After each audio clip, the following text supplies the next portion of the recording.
Now, this is a story about Senate Minority Leader Hakeem Jeffries, who continues to embarrass himself when he does these public interviews on the mainstream media. And this time around, he is claiming that it's Democrats who need to secure the border. National security interests. Look, what we've seen from the Trump administration over the last several weeks is just a flood of unprecedented extremism and a parade of horribles that continue to be unleashed on the American people. While at the same time, the Trump administration is not focused on solving the problems of everyday Americans. We're continuing to make sure that we focus on trying to make life better for everyday Americans. Fundamentally, that's why we were sent to Washington, D.C. We have to drive down the high cost of living. We have to secure the border. We have to keep communities safe. We have to protect our dreamers and farm workers and families. These are the things that matter, as opposed to creating crisis-like moments when we should be coming together and demonstrating leadership for the free world. Now, let's not forget, okay, they have a overall 21% approval rating.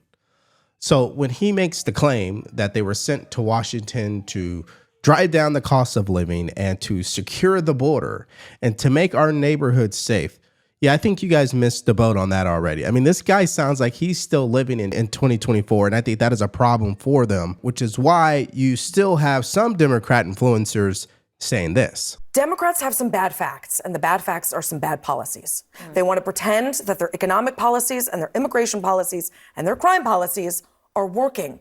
Until they acknowledge those facts and come up with policies that meet Trump's chaos with real solutions, they are not going to figure him out, and they are not going to get out of this wilderness. They didn't stop him in 2016. They couldn't stop him again. They have not figured him out.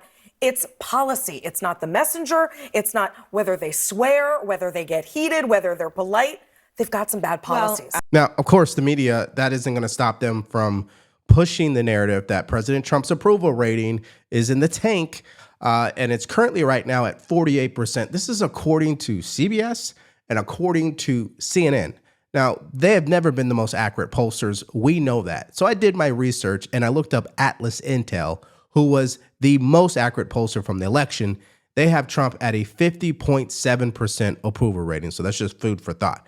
But I want to show you the reaction from Scott Jennings on this topic. Well, number one, I think his job approval overall is actually pretty good when you look at where Joe Biden left office and you look at where congressional Democrats are. In the Quinnipiac survey last week, they were sitting at 21% approval. So as a matter of public opinion, Donald Trump is more popular than any Democrat in the country right now. One other thing, immigration is going quite well for Donald Trump. His taking office has effectively closed the border.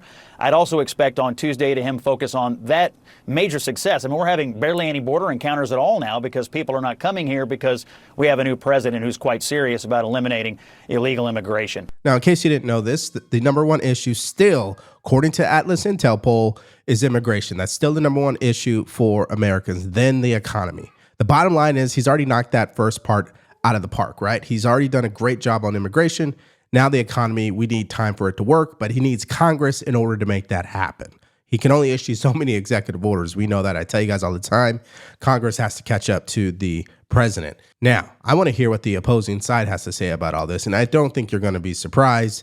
Their excuse is it doesn't matter the timeline. He promised he'd have it done, and he hasn't had it done, so he's a bad president. And I disagree with Scott. There is normally a honeymoon period for presidents, and we are in the first 100 days of Donald Trump's presidency, and Americans already do not believe that he has the right priorities. And so I agree with Scott that I think Americans do want to hear about the economy. What is he going to do to lower costs? He promised that he would lower costs. He promised that he would lower interest rates. He promised that he would end the war in Ukraine. He made all of these promises and hasn't delivered. And so what Democrats should be doing is they should be focusing on those things, the things that Americans care about. Republicans are not addressing those issues with the American people. So then Democrats should be talking to the American voter about how Donald Trump has not delivered on these key issues. And instead, we are heading towards a potential government shutdown that will only hurt the American people. Now, I don't know what planet she lives on, but that's what Democrats have already been doing. The only problem is they haven't offered any solutions.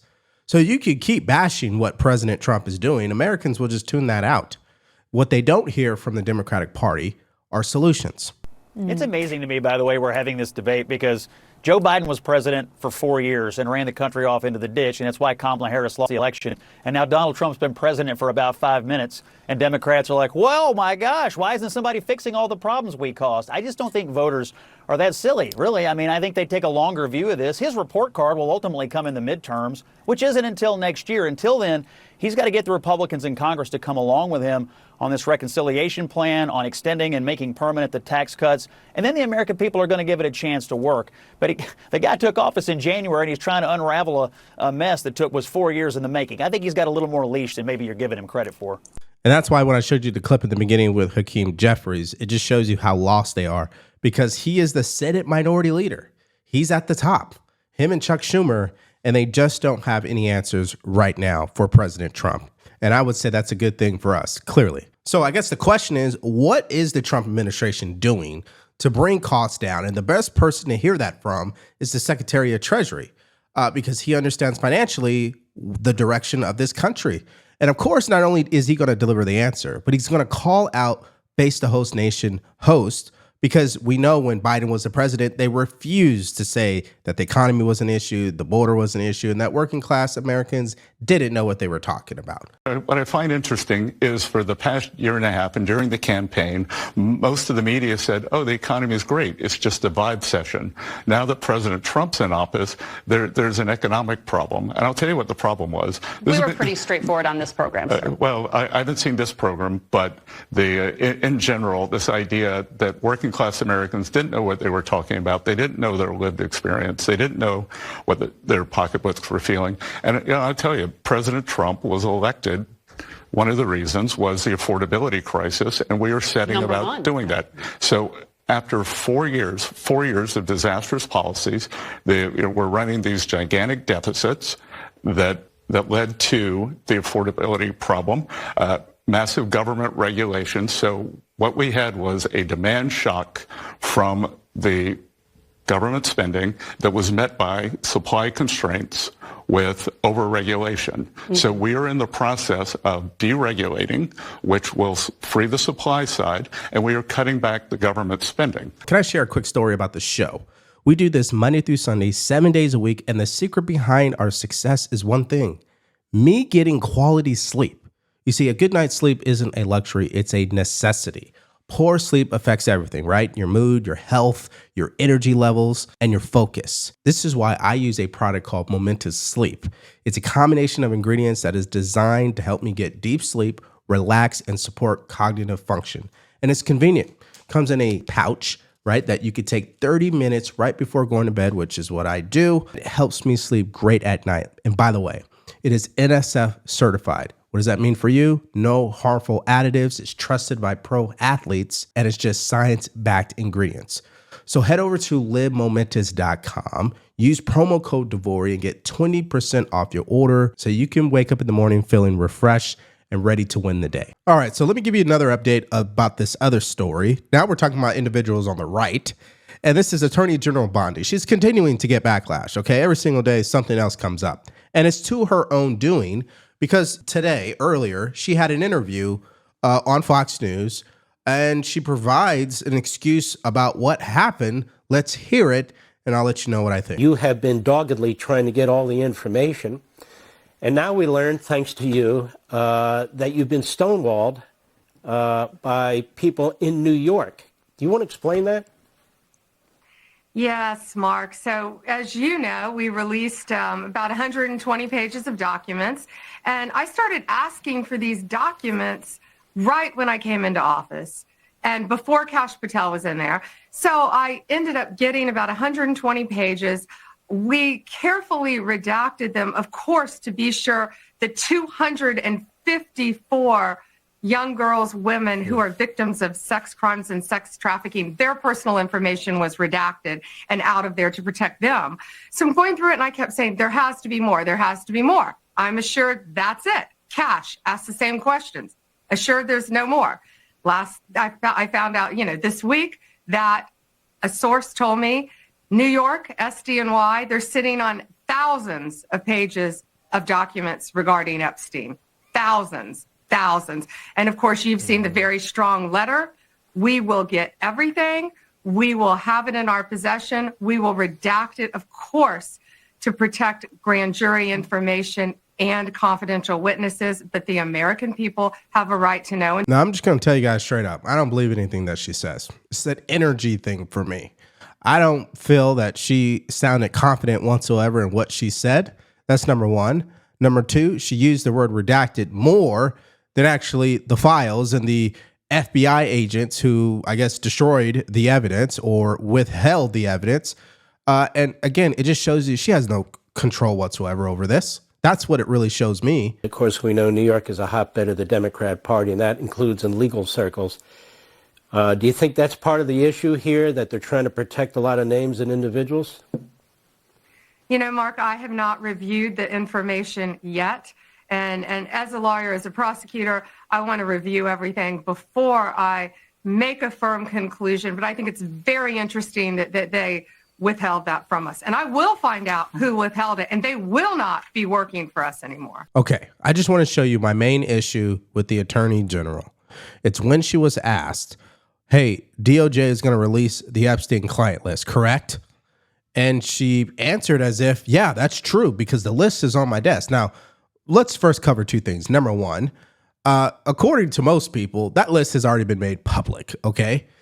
Secondly, all she had to say is, well, I haven't even looked at the documents yet. I don't even know if the client list is in the documents yet, right? And so it was kind of like her answer was robot and not authenticity. Listen to it for yourself. The DOJ may be releasing the list of Jeffrey Epstein's clients. Will that really happen? It's sitting on my desk right now to review. That's been a directive by President Trump. I'm reviewing that. I'm reviewing JFK files, MLK files. That's all in the process of being reviewed because that was done at the directive of the president from all of these agencies. And to make matters worse, she is now blocking people who have been criticizing how she's been handling the Epstein files.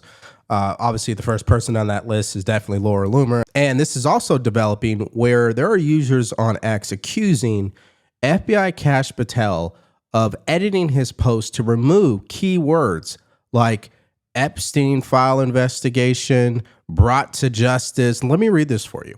FBI Director Kash made an X post talking about the new era at the FBI. And in the original post, he said this, quote, there will be no cover-ups, no missing documents, and no stone left unturned. And anyone from the prior or current bureau who undermines this will swiftly be pursued and brought to justice. If there are gaps in the Epstein investigation, we will find them. And then he edited that post 33 minutes later and removed, quote, brought to justice and Epstein investigation from the original post. Yes, this is real. Why would he remove these pertinent details? That is a great question. And then he ends his post by saying, many are wondering why I've been questioning things a lot more lately and I've been cynical about this whole situation. When I see things like this, it's literally impossible not to be. So I firmly believe at this point, we will not see these files. Whether you're a person who agrees with Candace Owens, she believes it's due to Israel. Whether you're a person who believes it implicates President Trump, or you're a person who believes it just implicates too many important people like Hollywood and donors and people on the left, it doesn't really matter what it is. The bottom line is we probably will never see it. So this might be the last time I ever actually bring it up unless we have some concrete update to share with you. Now, this brings me to the question on this video today. I'd love you to answer in the comment section below. How fascinating is it to see the media just in 6 weeks criticize everything about Trump and the economy, but when it came to Joe Biden, they were quiet as a mouse? Tell me if I'm the only person who notices that. Let me know what you think about this entire debate in the comment section below. Now, we did a video earlier today explaining why the Democrats have suffered another huge loss because America is on the side of President Trump as it pertains to the Ukraine and Russia war. Again, they want you to believe that President Trump is doing everything wrong. Why? Because they want this war to continue. And it's just so interesting that President Trump is the only person leading the charge in an effort to make peace. If you missed out on that video, more stories from earlier today, click on it because it's coming up right now.